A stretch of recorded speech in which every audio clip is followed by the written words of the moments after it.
Jnanakosha, Puranas. सर्गच्च प्रतिसर्गच्च वंशो मन्वन्तराणि च वंशानुचरितं चैव पुराणं पञ्चलक्षणम्.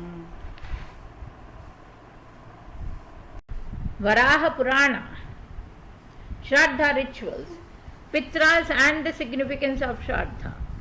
Once sage Markandeya arrived at Naimisaranya to see sage Gaurmukha. Sage Gaurmukha was delighted to find such an enlightened soul at his hermitage. After the formalities were over, Gaurmukha requested him to shed light on the venerability of ancestors and the significance of Shraddha rituals. Sage Markandeya replied, Lord Brahma, after having created the Sapta Rishis, instructed them to worship him, Lord Brahma, but they became so arrogant that they started to worship themselves. Lord Brahma felt insulted, and so he cursed them of becoming bereft of all the knowledge. In course of time, the Sapta Rishis had numerous sons. After the death of Sapta Rishis, all the sons performed Shraddha so that their souls could rest in peace. The Sapta Rishis were also famously known as Vaimanik because they had manifested from the mind of Brahma. Sage Gaurmukha was listening to Markandeya's utterances with rapt attention. He asked about the most appropriate time for performing Shraddha and also about the number of ganas each of the Pitras were supposed to have. Sage Markandeya replied, Pitras living in the heaven are known as Somapa Pitras, are believed to be the most privileged ones among all the Pitras. They enjoy the most delicious beverage Somarasa. Their lifespan extends for the full period of Kalpa and they worship Marutas. Sage Marichi belongs to this category of Pitras. Pitras belonging to the category of Vairaj are revered even by the Marutganas. Sanak comes under this category of Pitras. Each of these Pitras have 7 ganas. Similarly, Pitras known as Bhaveshwar have their abode in the world called Sanatnak. These Pitras are revered even by the deities as all of them are Brahmavadis, one who has realized Brahma. They manifest themselves after every 100 yugas. People belonging to any caste can worship the revered Pitras with an appropriately modified rituals and obviously with the permission of the Brahman. Some of the prominent Pitras are Vasu, Kashyapa, Marichi, Sanak. The appropriate time for performing Shraddha. Describing the auspicious time for performing the rituals of Shraddha, Markandeya told Gaurmukha, a person desirous of performing the rituals of Kamya Shraddha can do so on any of the following days: at the commencement of Uttarayana or Dakshinayana, at the time when Vaitipat Yoga takes place, at the time when Vishnu Yoga occurs, during both solar and lunar eclipses, if troubled by the evil influences of a constellation or a planet, is troubled by nightmares, at the time when the sun changes its position from one zodiac to another. The various nakshatras like Anuradha, Vishakha and Swathi are considered to be very auspicious for performing Shraddha, especially if the day happens to be Amavasya. Shraddha performed on such a day pacifies the ancestor's soul for 8 years. Similarly, the combination of Amavasya with either Pushya Nakshatra or Punarvasu Nakshatra is believed to pacify the ancestor's soul for 12 years. Some other days which are considered to be very auspicious for performing Shraddha are the 3rd day of the bright half of the Hindu month, the Vaishakha, the 9th day of the bright half of the Hindu month, Kartika, the 13th day of the dark half of the month, Hindu month Bhadrapada, and Amavasya falling in the Hindu month of Magha. A man desirous of performing Shraddha can do so on any of the above mentioned days. He should take bath in a holy river and after tarpan to his ancestors.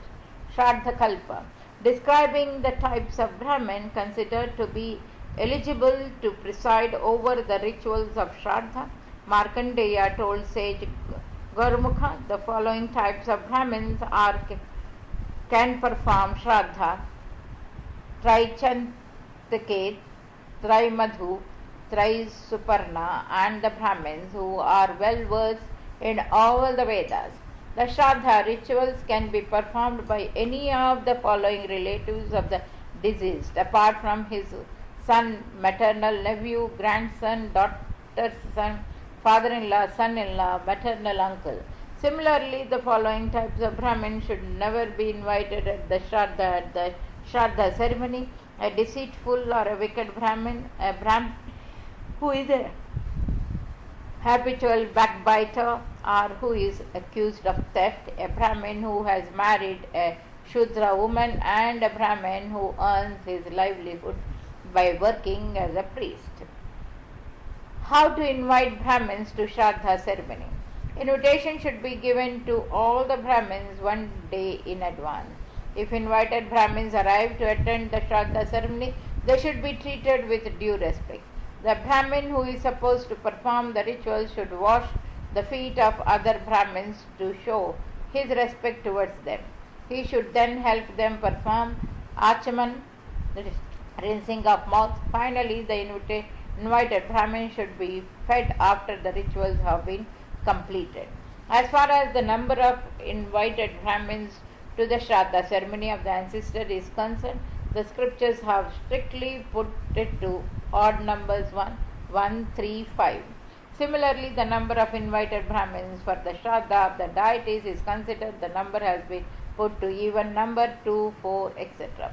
But if the person finds it difficult to invite the above number of Brahmins, then he can invite only one Brahmin for both the types of Shraddha.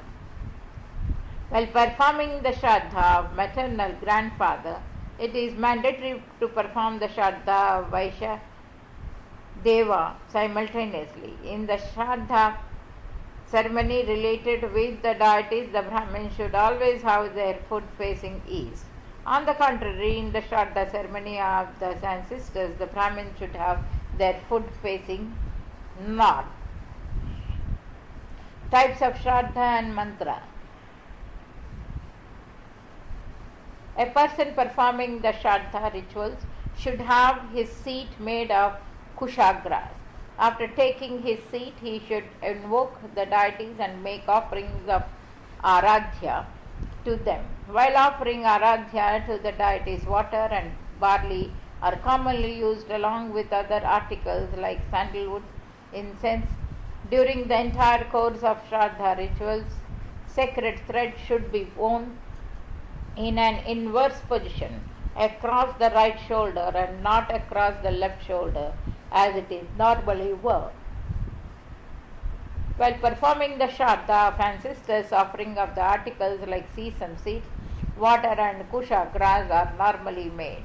It is customary to scatter sesame seeds near the place where Brahmins are having food in the Shraddha ceremony.